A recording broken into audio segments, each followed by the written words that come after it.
Uzbek Erika présente Prophétie, le podcast qui explore les prédictions les plus intrigantes pour le futur.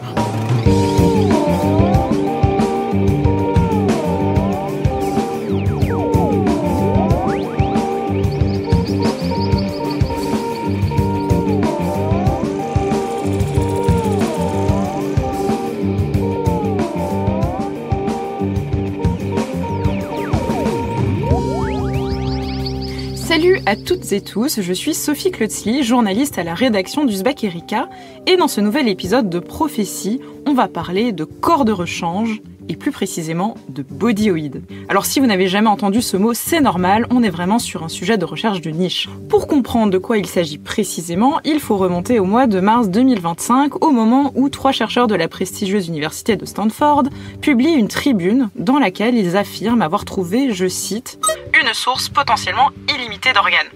Alors derrière le nom futuriste de bodyoïdes se cache une idée un peu folle, faire grandir en laboratoire des corps humains vivants, mais totalement dépourvus de cerveau. Tout ça dans le but d'en faire des réservoirs à organes. Alors sur le papier, l'idée peut sembler louable, répondre à la pénurie d'organes qui est responsable chaque année de la mort de milliers, voire de millions de personnes dans le monde, mais dans les faits, ça ressemble un peu trop à des films bien sombres comme The Island de Michael Bay. Pour les plus jeunes qui ne l'ont pas vu à sa sortie en 2005, je vous explique rapidement de quoi parle ce film. On suit 2 protagonistes qui sont enfermés depuis des années dans un entrepôt aseptisé, censé servir de refuge aux survivants d'une contamination planétaire, sauf qu'un jour, ils découvrent qu'ils sont en réalité les clones de riches clients qui les exploitent comme réservoirs d'organes pour prolonger leur espérance de vie. Une idée complètement flippante qui n'a heureusement pas vu le jour, mais qui pourrait devenir un peu plus concrète si les chercheurs parvenaient à faire pousser de véritables bodyoïdes. Pour faire le point sur ce qui se cache réellement derrière ce concept et estimer s'il a une chance de voir le jour, je suis accompagnée aujourd'hui d'Émilie Echarou, qui a consacré un article au sujet dans le numéro 48 de notre revue Futur, paru en juillet. Salut Émilie. Salut Sophie. Bon Émilie, reprenons depuis le début déjà. C'est quoi un bodyoïde exactement ? Alors, un bodyoïde, qu'on pourrait traduire littéralement par corpoïde en français, c'est un corps humain vivant mais sans cerveau fonctionnel. En gros, il serait totalement dépourvu des composants neuronaux qui nous permettent à toi, moi et tous les êtres humains de penser et de ressentir la douleur. L'idée des chercheurs de Stanford qui sont à l'origine de ce concept, c'est de cultiver ces bodyoïdes en laboratoire pour pouvoir en faire, tu l'as dit, des réservoirs à organes. Concrètement, on pourrait prélever des organes à partir de ces enveloppes charnelles pour ensuite les greffer à des patients en attente de dons. Et ça va même plus loin puisque les chercheurs de Stanford voudraient carrément cloner le matériel génétique de certains patients, les intégrer à ces fameuses enveloppes pour ensuite garantir une compatibilité parfaite avec les tissus transplantés. Ok, alors à t'entendre, on se croirait vraiment dans le film The Island. Est-ce que c'est le même délire ? Est-ce que le but c'est vraiment de créer des clones humains qui nous serviraient de pièces de rechange pour prolonger notre espérance de vie ? Alors c'est vrai que dans les 2 cas, ça fait un peu penser à de la science-fiction, surtout qu'on aura l'occasion d'y revenir, mais il y a très peu de chances qu'on arrive vraiment un jour à créer des bodyoïdes. En tout cas, pour répondre à ta question, le projet des chercheurs de Stanford diverge énormément du scénario de The Island. Contrairement au film, les bodyoïdes ne sont pas des clones. Par exemple, on ne pourrait pas te dupliquer, toi Sophie, pour faire un bodyoïde à ton image et ensuite prélever des organes pour te les faire transplanter en cas de besoin. Tu me rassures. Mais à la limite, les chercheurs de Stanford, ce qu'ils aimeraient faire, c'est cloner le matériel génétique d'un patient, comme je te le disais tout à l'heure, mais à l'échelle d'un organe, pas à l'échelle du corps entier. Effectivement, un peu moins choquant que le scénario de The Island. Et puis, il y a aussi une deuxième différence qui est importante, c'est que les bodyoïdes sont dépourvus de tête, contrairement aux clones dans The Island. En fait, les chercheurs de Stanford sont bien conscients que leur concept pose tout un paquet de questions éthiques. Du coup, ils se sont dit que pour que ces bodyoïdes n'aient pas l'air de vrais humains, il faudrait qu'ils n'aient pas de tête, pas de cerveau et donc supposément pas de conscience. Et enfin, peut-être, une dernière différence, mais pas des moindres, c'est que dans le film, le clonage est présenté comme un business juteux qui se fait en dépit de toutes les lois et sans égard pour la vie ni l'éthique. D'ailleurs, il y a un passage qui le montre très bien à la moitié du film, quand les personnages principaux découvrent la vérité sur la raison de leur existence. La seule raison pour laquelle vous existez, c'est que tout le monde veut rester en vie à jamais. C'est le nouveau rêve américain. Et il y a plein de monde qui est assez riche et qui va payer ce qu'il faut pour ça. Ça les trouble pas, ces gens-là, de nous tuer, de nous prélever des morceaux? Ils en savent rien, voyons. Ils croient que vous êtes des légumes qui mijotent dans un sac de gelée. Bon, à l'inverse, dans le cas des chercheurs de Stanford, leur objectif est vraiment médical. Leur but, c'est de répondre à la pénurie actuelle d'organes qui fait des milliers et des milliers de morts chaque année.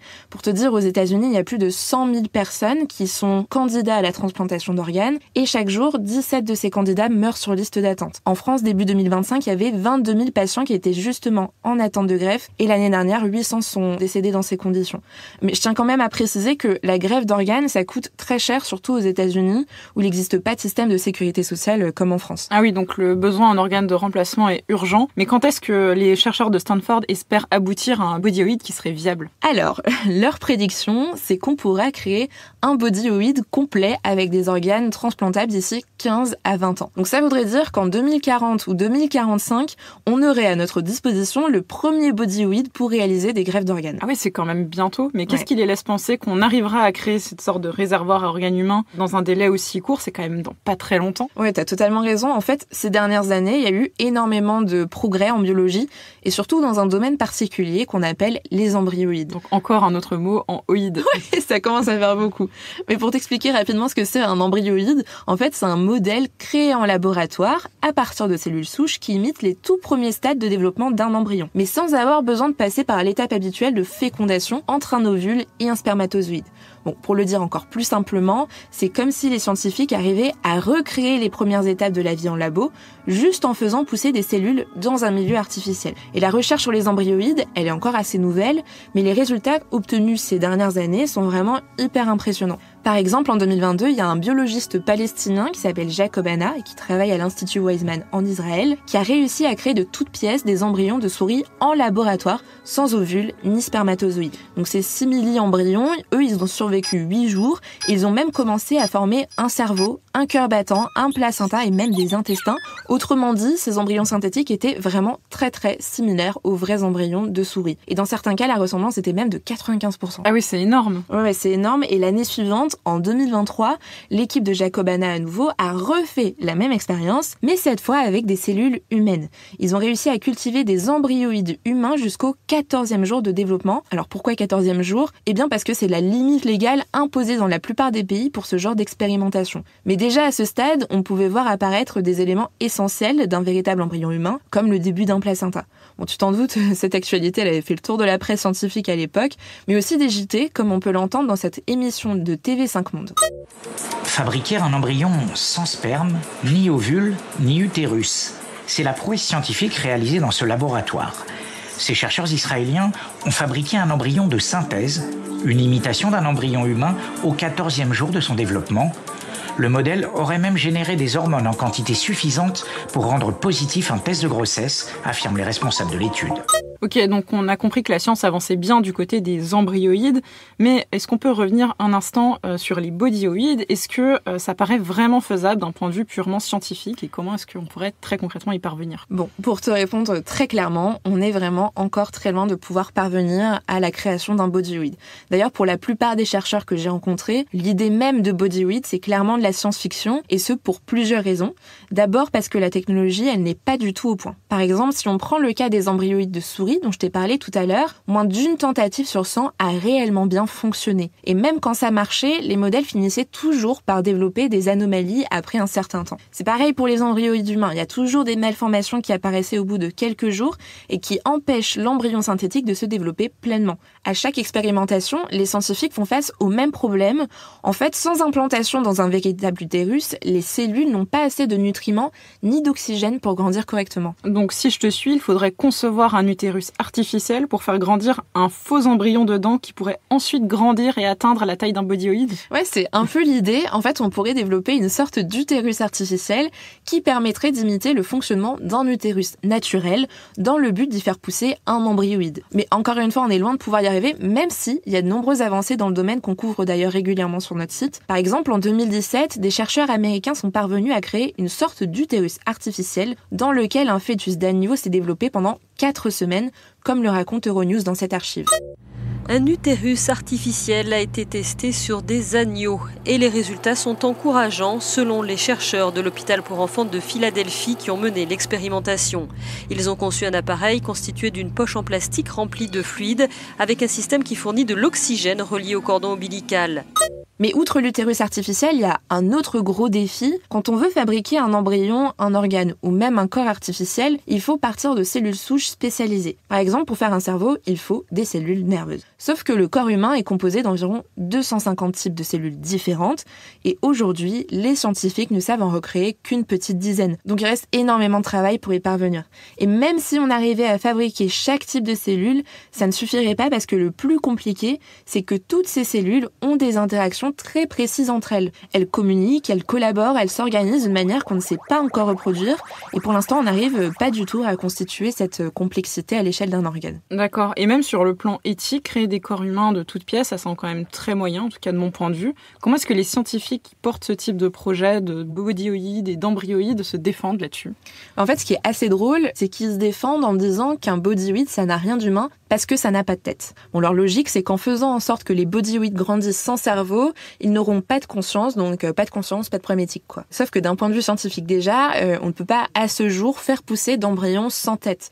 Lorsque des chercheurs ont essayé de le faire sur des embryons de souris, ils ont à chaque fois raté, sauf une fois, c'était dans les années 90, mais le problème, c'est que aucun embryon de souris sans tête n'a survécu après la naissance. Donc voilà, d'un point de vue scientifique, c'est pas possible. Et puis surtout, le fait d'avoir un cerveau ou pas, ce n'est pas ce qui nous rend humains. Certains enfants naissent sans tube neural, par exemple, ou sans activité cérébrale, et pour autant, on les considère quand même comme des humains. Donc c'est bien plus complexe que ce que laissent transparaître les chercheurs de Stanford, et la plupart des chercheurs que j'ai interviewés trouvent d'ailleurs que le projet de bodyoïde est absolument ignoble et totalement contraire à l'éthique scientifique. Ok, donc on est encore très loin, comme tu le disais, de créer des corps de rechange en laboratoire, mais il y a quand même aussi des recherches qui sont menées à l'échelle des organes, qu'on appelle des organoïdes, et qui peut-être du coup permettraient de passer outre le problème de est-ce qu'il y a de la conscience ou pas. Est-ce que ça serait pas plus crédible du coup comme solution à la pénurie d'organes? Où est-ce qu'on en est aujourd'hui là-dessus? Alors déjà peut-être un petit point sur ce que c'est un organoïde. En fait, c'est une sorte d'organe miniature et simplifié qui, tout comme les embryoïdes, est fabriqué en laboratoire à partir de cellules souches. Aujourd'hui, les organoïdes sont un peu les stars des laboratoires. On en crée de toutes sortes, des cardiaques, des pulmonaires, des intestinaux, des rénaux et même des cérébraux. Bon, pour le moment, ces organoïdes sont rikiki, ils ne dépassent jamais la taille d'un grain de riz, mais ils sont hyper utiles parce qu'ils permettent d'étudier le fonctionnement des organes, les maladies qu'ils peuvent développer et surtout tester des médicaments sans avoir à passer par la case des expérimentations animales. Par exemple, dans le cadre de la recherche contre le cancer, on peut prendre les cellules d'une tumeur d'un patient, en faire pousser des mini-tumoroïdes et tester dessus différents médicaments pour voir lequel fonctionne le mieux et fait le moins de dégâts. En gros, ça permet de faire du traitement sur mesure. Mais certains chercheurs espèrent que d'ici quelques années, on pourra carrément créer des organoïdes grandeur nature qui pourront être utilisés dans le cas de greffe. Mais encore une fois, on est loin de pouvoir y arriver. Il faudra attendre des années, voire des décennies avant d'y parvenir. Et est-ce qu'on n'a pas plus de chances du coup de parvenir avant ça, en attendant, à faire des xénogreffes? Parce qu'on entend quand même parfois parler dans l'actualité de greffe de cœur de porc, par exemple, ce genre de choses. Est-ce que ça semble être une voie plus réaliste, notamment à court terme? Alors, le principe de la xénogreffe, pour le coup, c'est de prendre l'organe d'un animal proche de l'homme, comme le cochon, pour le greffer à un humain. Bon, c'est déjà une technique qui a été expérimentée dans le monde, notamment aux États-Unis, où il y a eu déjà plusieurs greffes de cœur et de rein de porc. Mais à chaque fois, la greffe a échoué au bout de quelques mois parce que le système immunitaire humain ne reconnaît pas cet organe. Il le perçoit comme étranger, en fait. Mais même si c'est un champ d'études encore précoce, beaucoup de chercheurs nourrissent des espoirs dans les xénogreffes. Il pourrait même y avoir des tests en Europe dans les prochaines années. Comme on s'approche de la fin, c'est l'heure du verdict. Est-ce que tu penses que les bodyoïdes verront le jour dans un futur plus ou moins lointain? Et question bonus, est-ce que ça serait souhaitable? Alors, pour ce qui est des bodyoïdes, je pense qu'il n'y a aucune chance vraiment qu'ils voient le jour, probabilité 0. Et ce, pour des raisons que j'ai déjà citées, mais techniques et scientifiques d'abord. On n'arrive déjà pas à fabriquer des embryons synthétiques, alors imagine un corps synthétique en entier, mais surtout, je pense que ça passera jamais d'un point de vue éthique. Aujourd'hui, la plupart des pays interdisent de faire des expérimentations sur des embryons humains au-delà de 14 jours, et je doute que ça change de sitôt, même si c'est pour répondre à la pénurie d'organes. Je pense qu'on penchera plutôt vers d'autres alternatives, comme les xénogreffes dont on a parlé. Mais surtout, pour moi, l'enjeu, c'est pas tant la médecine réparatrice que la prévention. On en a beaucoup parlé en interview avec une biologiste néerlandaise qui s'appelle Susana Chouva de Sousa Lopes. Pour elle, le véritable enjeu, c'est avant tout de développer des politiques de prévention pour améliorer notre hygiène de vie. Ça passe par le sport, par une bonne qualité de l'air, de l'alimentation, etc., etc. Et c'est ça un peu le vrai enjeu pour le futur, selon moi. Avant de conclure, c'est l'heure de notre rubrique culturelle. Est-ce que tu aurais une recommandation pour nos auditrices et nos auditeurs sur le sujet des bodyoïdes? Alors, si vous voulez tout comprendre aux embryoïdes et organoïdes et tous les mots en oïdes, je vous conseille de regarder les conférences du biologiste Denis Duboul qui sont retransmises sur la chaîne YouTube du Collège de France. Bon, il y a 6 épisodes en tout qui sont très longs, mais particulièrement pédagogiques. Et côté fiction, je vous conseille de jeter un œil au film The Substance de Coralie Farjit que j'ai vu l'année dernière et qui m'a vraiment dégoûtée. Mais je trouve qu'il est très à propos pour cet épisode puisqu'on suit une star américaine en fin de carrière à qui un laboratoire propose un mystérieux produit miracle lui permettant de se dédoubler sous les traits d'une version plus jeune d'elle-même. Alors au-delà du côté grotesque et du body horror qui sont poussés parfois jusqu'à nous donner la nausée, c'est vraiment une histoire de science-fiction qui en dit long sur notre rapport à la vieillesse et sur notre volonté de le prolonger ad vitam aeternam, quitte à s'asseoir sur nos principes. Et puis c'est aussi une belle critique de la société dans laquelle on est et qui considère qu'une femme est périmée passé 40 ans.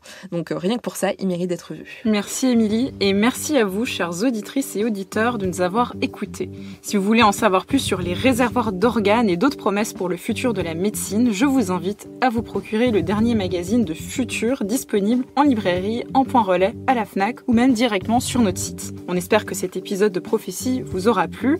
Si c'est le cas, n'hésitez pas à nous le dire en commentaire sur vos plateformes d'écoute préférées, à nous mettre des étoiles et à le partager autour de vous. On vous dit à bientôt dans un nouvel épisode de Prophétie.